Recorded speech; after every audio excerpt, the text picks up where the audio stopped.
Hello friends, welcome to ஆரோக்கிய சமையல். இன்னைக்கு நம்ம ஒரு ஈவினிங் ஸ்நாக்ஸ் தான் பண்ண போறோம். வாங்க எப்படி செய்யலாம்னு பார்க்கலாம். ஸ்டவ் ஆன் பண்ணிட்டு ஒரு பாத்திரத்துல நான் தண்ணி ஊத்தி வச்சிருக்கேன். இது நல்லா சூடாயிடுச்சு. இதுல நம்ம கொஞ்சமா உப்பு மட்டும் போட்டுக்கலாம். நான் ஒரு காலிஃபிளவர் எடுத்திருக்கேன். இதை கொஞ்சம் பெரிய பெரிய பீஸா கட் பண்ணி வச்சிருக்கேன். இதை நம்ம சுடுதண்ணில போட்டுடலாம். இப்போ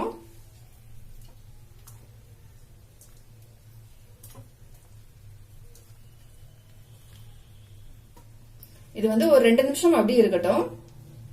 இப்ப அடுப்பு ஆஃப் பண்ணிக்கலாம். ஆஃப் பண்ணிட்டு நம்ம எடுத்துடலாம்.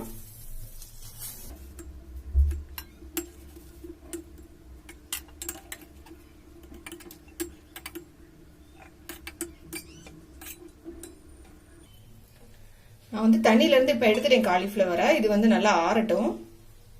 ஒரு மிக்ஸி ஜார் எடுத்துக்கலாம். இதுல 5 ஸ்லைஸ் வீட் பிரெட் எடுத்து வச்சிருக்கேன். இதை நம்ம சின்ன சின்னதா இதுல பிச்சு போட்டுக்கலாம்.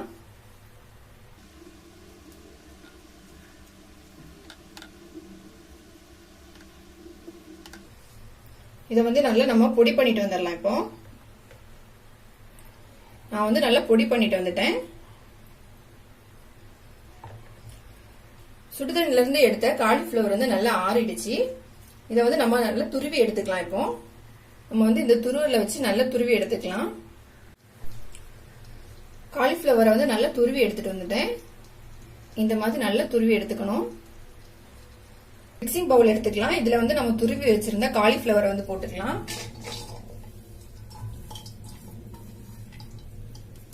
இது கூடவே நம்ம மிக்சியில பொடி பண்ணி வச்சிருந்த பிரெட்டையும் போட்டுடலாம்.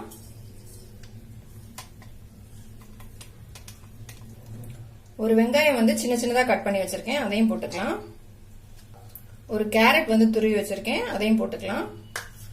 கொஞ்சமா கருவேப்பிலை போட்டுக்கலாம். ஒரு பச்சை மிளகாய் பொடியா கட் பண்ணி வச்சிருக்கேன். அதையும் போட்டுக்கலாம். 1/2 டீஸ்பூன் ஜீரகம் போட்டுக்கலாம். 1 ஸ்பூன் சில்லி பிளேக்ஸ் போட்டுக்கலாம். 1/2 கப் அரிசி மாவு எடுத்து வச்சிருக்கேன். அதையும் நம்ம போட்டுக்கலாம். 1/4 கப் கடலை மாவு எடுத்திருக்கேன். அதையும் போட்டுக்கலாம். 1/2 டீஸ்பூன் கரம் மசாலா போட்டுக்கலாம். தேவையான அளவு உப்பு சேர்த்துக்கலாம். இது எல்லாத்தையும் இப்போ நம்ம கை வச்சு நல்லா மிக்ஸ் பண்ணிடலாம்.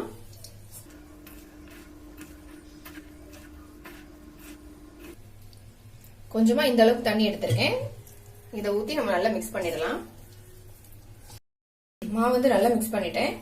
இப்ப இது நம்ம கையில எடுத்து மாவு இந்த அளவு உருட்டுற அளவுக்கு இருக்கணும். ரொம்ப தண்ணி சேர்க்காண்டாம். ஸ்டவ் ஆன் பண்ணிட்டு ஒரு பேன் வச்சுக்கலாம். பேன் சூடான உடனே நம்ம பொரிக்கிறதுக்கு தேவையான அளவு எண்ணெய் ஊத்திக்கலாம்.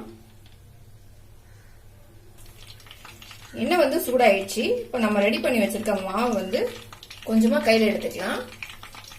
கையில எடுத்துட்டு நம்ம வடை மாதிரி தட்டிக்கலாம்.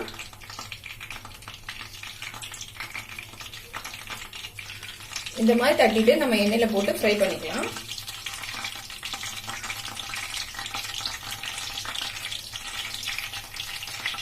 ஸ்டவ் மீடியமாவே வச்சுட்டு ஃப்ரை பண்ணிக்கலாம்.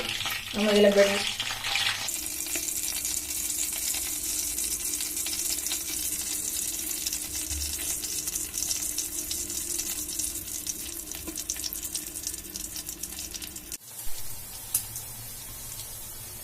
இன்னொரு பக்கம் திருப்பி வச்சுக்கலாம்.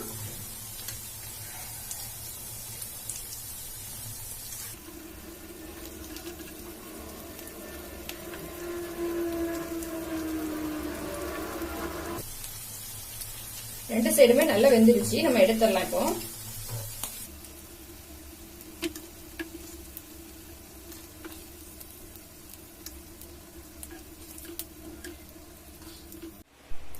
நம்மளோட கிறிஸ்பியான ஸ்நாக்ஸ் ரெடி ஆயிடுச்சு. இதுல காலிஃபிளவர், பிரெட் இதெல்லாம் சேர்த்திருக்கிறதுனால ரொம்ப டேஸ்டாவும் நல்ல கிறிஸ்பியாவும் இருக்கும். கண்டிப்பா இதை ட்ரை பண்ணி பாருங்க. இந்த வீடியோ உங்களுக்கு பிடிச்சிருந்தா லைக் பண்ணுங்க, ஷேர் பண்ணுங்க. மறக்காம என்னோட சேனலை சப்ஸ்கிரைப் பண்ணுங்க.